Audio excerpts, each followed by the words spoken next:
Lúcia, então vamos cair dentro do artigo prometido. Essa versão publicada, assim, me gerou algumas... Primeiro, parabéns, eu li o artigo, adorei a pesquisa que foi feita, uma pesquisa experimental, né, dentro desse assunto de político, né, ou de escolha de candidatos. Se você puder relatar um pouco sobre... Bom, a minha pergunta seria direcionada mais no sentido metodológico, mas é possível que você possa esclarecer alguns detalhes teóricos prévios também, se for o caso, tá? A pergunta é o seguinte, vendo o experimento de vocês, eu tem dois detalhes ali que me chamaram a atenção. Um deles é que vocês apresentaram, né, como tendo uma linha de base, um candidato A e depois o B. Aí a primeira pergunta é se esses candidatos tinham nomes e vocês só colocaram o candidato A e o candidato B para a publicação, ou era candidato A mesmo, não tinha um nome específico. Enfim, eram candidatos reais ou não eram candidatos reais que estava sendo investigado ali. Outra, eram candidatos a que cargo mesmo? Vocês até relataram, mas me fugiu agora. Não sei se é para prefeito, não lembro para que era, não sei se é presidente ou prefeito, enfim, não lembro. E aí eu fui vendo também as hipóteses de vocês, então, tentando casar, né? Porque, assim, vocês mostram algumas evidências, vocês mostram o delineamento metodológico ali, mas aí tá, existe o experimento, né? Vinculado, ok. Mas aí, nas hipóteses, vocês mencionaram, principalmente hipóteses 2 e 3, vocês mencionaram mediadores, o que, pelo menos nos primeiros parágrafos ali do método, eu acho que isso, pelo menos para mim, isso não ficou claro, mas depois que foi ficando claro, na seção de resultado ali, que tem a tabela que mostra, né, os testes que vocês fizeram. Enfim, se você pudesse comentar alguma coisa a respeito disso, como que foi o delineamento metodológico, que agora você nos contou, né, que teve alguns experimentos, né, e que aí depois vocês optaram por, eu não sei se eu entendi corretamente, por manter o primeiro experimento, ou o experimento que foi relatado aí já é uma mistura dos dois, eu não sei. Então, se você puder contar. Tá, vou contar um pouquinho, estou até... Bom, vamos lá. Você vai me lembrando as perguntas, né? A primeira que você perguntou foi em relação... Acho que eu até já esqueci. Os candidatos A e B, se eram candidatos A e B, reais. se eram pessoas reais, ótimo, ótima pergunta. Então, ele era realmente candidato A e candidato B, né? O primeiro experimento, a gente colocou um nome no candidato, mas aí colocar um nome, você pode acabar remetendo a uma pessoa real, né? E a gente não gostaria que isso acontecesse, né? Então, apesar de eu chamei de João, sabe? Não foi o nome de nenhum candidato real na época, né? Mas, de qualquer forma, apesar de ser um nome comum, assim, a gente falou, não, esse nome pode remeter a algum candidato real e isso pode atrapalhar a manipulação, né? Porque, na verdade, o que a gente gostaria é que a única coisa que fosse manipulada era a descrição que a gente fez da ideologia daquele candidato. Então, se o respondente pensasse em algum candidato de maneira, enfim, que viesse na cabeça dele, ele não estava recebendo a manipulação da forma que a gente gostaria, né? Então, isso foi no primeiro experimento. Então, no segundo, que é esse, eu já respondeu essa última pergunta, esse é o segundo experimento que a gente coletou. O primeiro, ele é muito parecido, mas ele tinha algumas falhas, que é o que eu vou falar agora. E esse aqui é o segundo estudo. Eu acho que antes de chegar lá, eu vou só explicar um pouco, passar um pouco os slides, só para quem não leu o artigo conseguir acompanhar um pouco o que a gente está falando, né? Mas, então, a ideia era justamente entender o que acontece, né? Então, por que as pessoas votam nos candidatos quando sabem que o candidato é corrupto ou quando tem uma forte suspeita, né? Aqui a gente falava nos cenários que ele era suspeito, a gente não falava que ele tinha sido condenado. Então, sempre há aquela margem, né, para você falar, isso daí talvez seja mentira, né? Então, talvez ele não seja corrupto, né? Então, a manipulação falando que ele era suspeito, ela faz parte do que a gente gostaria de saber, né? Então, a ideia era essa, né? Então, o que faz com que eu vote numa pessoa que está com toda a cara de ser corrupta, e a ideia versus uma outra pessoa que tá com toda a cara de ser honesta, né? Então, por que eu vou escolher o corrupto? E o que a gente manipulou, então, foi a ideologia do candidato. Então, deixa eu colocar aqui. Então, a gente está num país, né, que a gente tem, aí essa é a diferença do nosso contexto versus outros contextos, né? Então, a gente está num país em que a corrupção ela é muito prevalente, então as pessoas estão acostumadas, né, com esse assunto, com corrupção, e é mais difícil você falar que, eu não falo, nossa, não imaginava que tal candidato fosse corrupto mesmo. E existe esse sentimento, então, de preocupação com a corrupção. E a ideia era, então, entender o papel da ideologia, ou seja, será que eu desconto a informação da corrupção quando o candidato tem a mesma ideologia que eu, versus quando ele tem a ideologia oposta à minha? Então, essa que era a ideia, era tentar entender, se eu tivesse um grupo de controle totalmente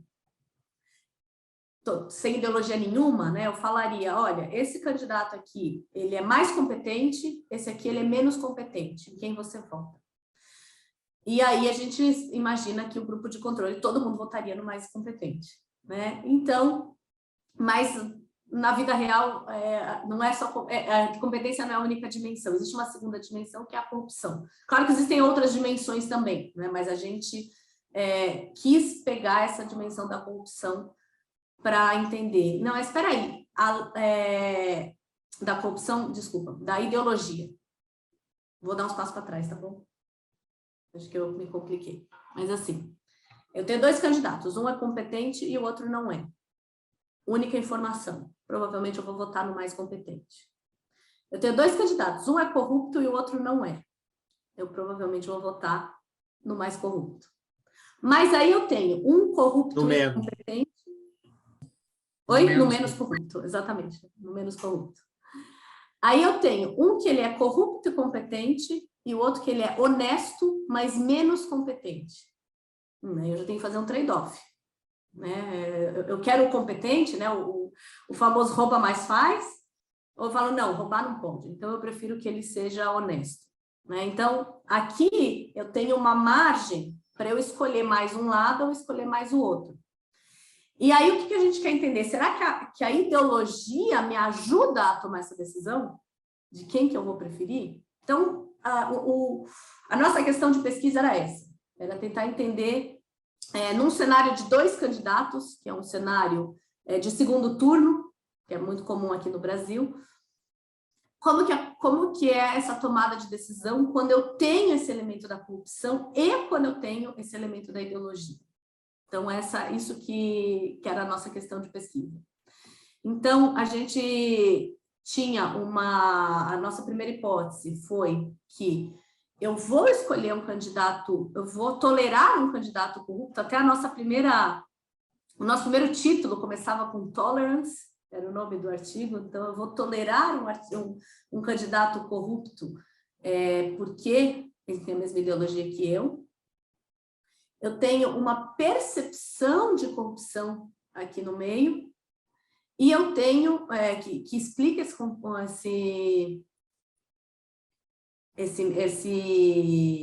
escolha, e eu também tenho uma avaliação cognitiva. Então, não é só percepção, né?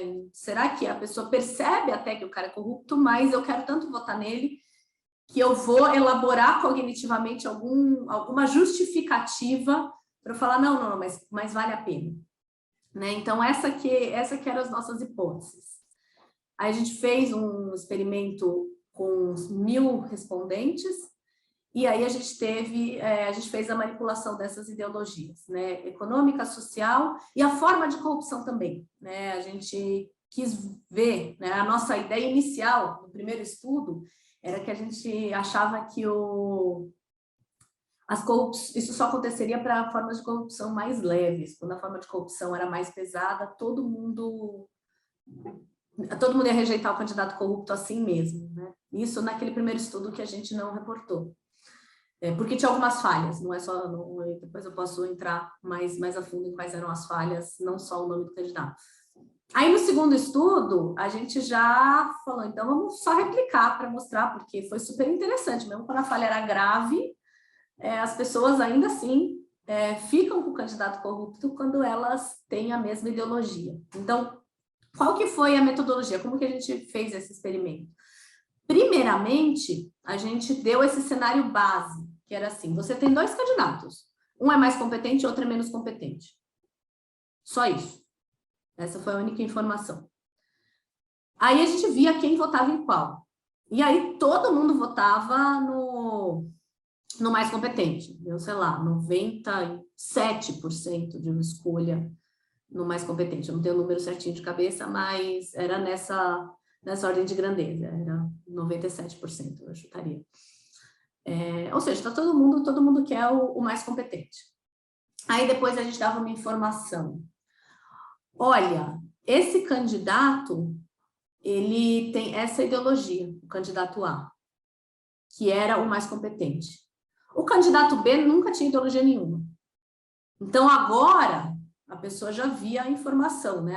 Então o candidato A, além de ser mais competente, ele tem... E a gente manipulava a ideologia econômica e a ideologia social. Então, a gente tinha várias combinações a gente tinha 4 combinações de ideologia, né? 2 econômicas e 2 sociais. Então, a econômica, ele podia ser mais liberal ou mais intervencionista, e a social podia ser mais liberal ou mais conservadora. Então, essas eram as ideologias que os respondentes viam que o candidato A tinha. O candidato B nunca tinha ideologia nenhuma. Então, eu sabia que aquele cara que eu gostava, por conta de competência, agora eu posso gostar ainda mais, porque eu posso me identificar com ele, ou eu posso gostar menos, porque, putz, esse cara tem essa ideologia, não tem nada a ver comigo. Né? Então, essa que era a ideia. E também a gente já colocava aí a mensagem de que ele foi acusado de corrupção. Então, olha, esse cara que você votar, que você... A gente não falou que você votaria porque, enfim, a gente não tinha computado essa resposta. Mas, lembra daquele candidato A? Tem essa informação aqui. E aí, essa informação aqui, a gente dava depois uma segunda chance. Falava assim, olha, considerando agora a nova informação que você tem, quem é o candidato que você votaria? Então, a nossa variável dependente ficou sendo a rejeição do candidato corrupto, ou seja, quem trocou de candidato do mais competente para o menos competente. Então, essa que foi a metodologia. E aí a gente mensurou a ideologia do respondente, para a gente depois saber, né, se batia com a do candidato ou se era oposta da do candidato. Então, essa aqui que foi o nosso principal resultado, né? Então, eu tenho quando a ideologia match, eu vou rejeitar menos, né? Quando a ideologia combina, eu vou rejeitar menos do que quando a ideologia é oposta. E a gente também viu que esses efeitos se somam, né? Da ideologia econômica, da ideologia social. Não é que uma é mais importante que a outra, né? As duas são importantes. Então, quando eu tenho as duas que combinam versus as duas que não combinam, aí o efeito ele é ainda maior. Então, isso foi o que a gente fez. E aqui a gente colocou, aqui tem vários modelos, eu acho que eu não vou entrar aí no detalhe, mas a gente fez um modelo de escolha, né? Então, foi um modelo Probit, então a minha variável dependente era sim ou não, para saber se a rejeição de corrupção dependia das nossas variáveis. Então, a gente colocou como variável independente a ideologia do candidato, a ideologia do respondente mas o mais importante era se a ideologia combinava ou se não combinava.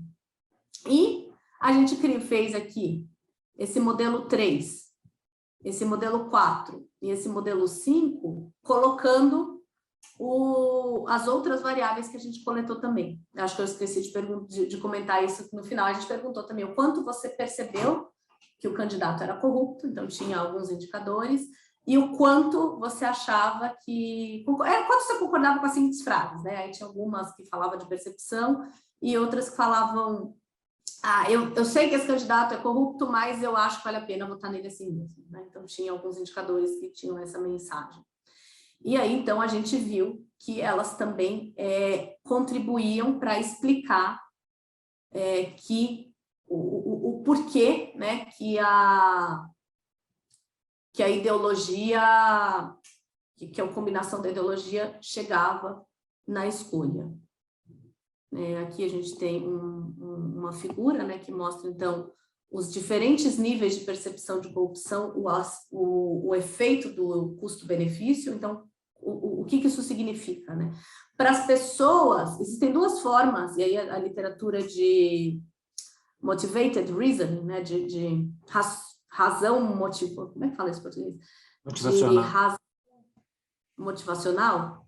Na verdade, o conceito é o seguinte, né? Quando eu quero chegar a uma conclusão, eu trago argumentos para minha cabeça que me ajudem a levar essa conclusão, né? E isso, quando a gente fala de ideologia, basicamente todos os artigos tocam nessa literatura, que é uma literatura muito importante, que realmente explica isso, né? Quando eu quero tomar uma decisão, eu preciso de argumentos, eu vou buscando argumentos que façam com que eu acredite que eu esteja certo, né? Versus, se eu não quero tomar essa decisão, eu busco argumentos para tentar falar que aquela decisão era errada, para justificar porque eu não vou tomar essa decisão. Então, o que a gente viu é que quando as pessoas... O segundo mecanismo eu nem percebo que ele é corrupto, nem percebo. Eu acho que eu gosto tanto dele que eu nem percebo que ele é corrupto. E o que a gente viu é que os dois aconteceram, né? Então, na primeira vez que eu fiz o experimento, eu achava que as pessoas simplesmente não iam perceber a corrupção. Mas eu vi que não, que tinha pessoas que percebiam e mesmo assim votavam, né? Então, eu vi que... não, então eu estava errada.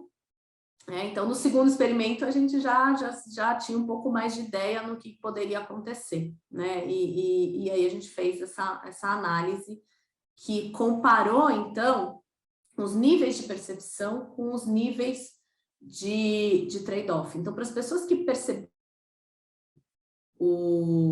a corrupção, o custo-benefício, eu não precisava engajar nesse trade-off, porque eu já não percebia tanto que a corrupção era...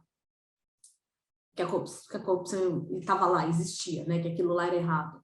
Para as pessoas que entendiam que a corrupção era errada e queriam votar assim mesmo, aí o papel do trade-off ele foi mais importante, ele teve um peso maior para explicar a escolha. Acho que de apresentação, acho que era isso que eu tinha para falar. Deixa eu pensar em mais respostas para você, Rafael. Deixa eu voltar aqui para deixar aqui na capinha. Uma coisa que você perguntou era o primeiro estudo, então, né? O que ele tinha, por que a gente fez o segundo, né? Então, o primeiro teve essa questão do nome. O primeiro também, a gente fez uma condição que tinha partido e uma condição que não tinha partido, para tentar ver se o partido tinha a ver, e o partido roubava todo o efeito da ideologia. Quando a gente fala de partido, aí realmente as pessoas gostam do partido ou rejeitam o partido. Eram 2 partidos só que a gente tinha colocado, mas a gente achou também que isso não era tão interessante, até porque isso era o que a literatura já mostrava, né? Então, assim, não vamos ligar a partido nenhum, vamos agora, nesse segundo estudo, só colocar como manipulação a descrição da ideologia. E uma terceira mudança foi a forma de mensurar a ideologia, que essa foi, assim, a maior dor de cabeça da vida. Assim, mensurar a ideologia é muito difícil, eu achei muito difícil. Os artigos também tem dificuldade assim, em procurar escalas. A gente vê que eu vi que grande parte dos artigos, principalmente indo para a área de comportamento do consumidor, que agora esse tema está bem quente, o comportamento do consumidor, tentar entender a ideologia do consumidor com várias consequências de consumo. Normalmente eles perguntam, você se identifica com qual espectro? Liberal ou conservador? Né? Esquerda ou direita? É uma medida muito simples, né?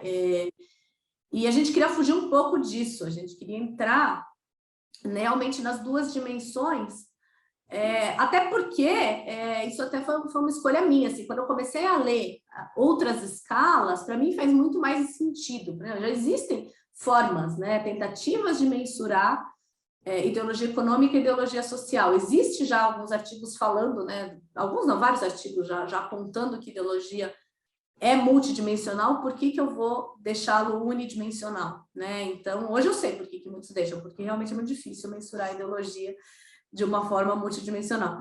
Mas eu quis tentar, né? Eu acho que esse foi o grande desafio. Eu peguei muitas escalas. A maior parte das escalas, ela é utilizada no público americano. Então, na hora de você traduzir para o Brasil, tem muita coisa que não faz sentido, que é difícil. Então, eu tentei, eu cheguei a fazer uma escala, isso não é essa que está nessa versão, está em outra coleta de dados, a fazer uma escala, pretestar a escala com uma outra amostra, a escala deu bonitinha, na hora de fazer o experimento principal, a escala simplesmente não tinha os dois fatores, a ideologia social ela era muito mais fácil, de mensurar. A ideologia econômica ela é muito mais difícil, pelo menos essa foi a minha experiência. Assim. Então, os indicadores eles não correlacionavam entre si, talvez exista mais dimensões dentro do que eu achava que era uma dimensão só, não fui a fundo atrás disso, mas esse foi um grande desafio metodológico que também fez com que a decisão fosse fazer um outro experimento. O primeiro estudo teve uma amostra menor, não foi esse estudo grande, né, com 1.000 pessoas, eu acho que isso foi um ponto forte do artigo, né, os revisores questionaram. E os revisores questionaram bastante umas questões assim que eu não imaginava também, acho que agora veio, né, eu lembrei assim, mas eles perguntavam assim, mas como que vocês fizeram esse recrutamento, né? A gente tinha toda a descrição, né, das variáveis demográficas, né, para tentar, a gente não usou um painel representativo, foi um anúncio, né, e eu tentei anunciar, né, na hora que eu fiz um anúncio no Facebook, então na hora de anunciar você coloca que você quer pessoas de todo o Brasil, de todas as idades, né, para tentar ter a maior variância possível. Na época também, agora eu continuo fazendo coleta de dados com anúncio no Facebook. Na época, ele gerava mais variância do que hoje. Hoje, quando eu ponho um anúncio, eu vejo que as pessoas têm um perfil um pouco mais parecidos do que tinha nessa época. Então, a gente teve uma grande abrangência, assim, de respondentes. Mas eles questionavam bastante isso, assim, né? Como que vocês recrutaram essas pessoas? Onde vocês colocaram esse anúncio? Depois, quem tiver interesse de olhar, a parte de limitações, eu acho que tem mais de uma página falando de limitações. E essas limitações foram tudo, não tinha isso na versão que a gente submeteu, mas os revisores, eles falaram, isso é uma limitação, isso é uma limitação, isso é uma limitação. Eles foram apontando tudo que eles acharam. Mas, em outros journals, né, outros revisores, talvez eles falassem, tem essa limitação, vou rejeitar. Mas eu vi que eles gostaram do artigo. Então, eles falaram assim, a gente quer que vocês reconheçam que vocês têm essas limitações. Então, foi mais fácil, porque a gente escreveu realmente uma série de limitações, reconhecendo, e elas realmente existem, né? Mas ninguém quis rejeitar o artigo por conta disso. Então, acho que foi, assim, eles gostaram do resultado. Então, isso foi o mais importante.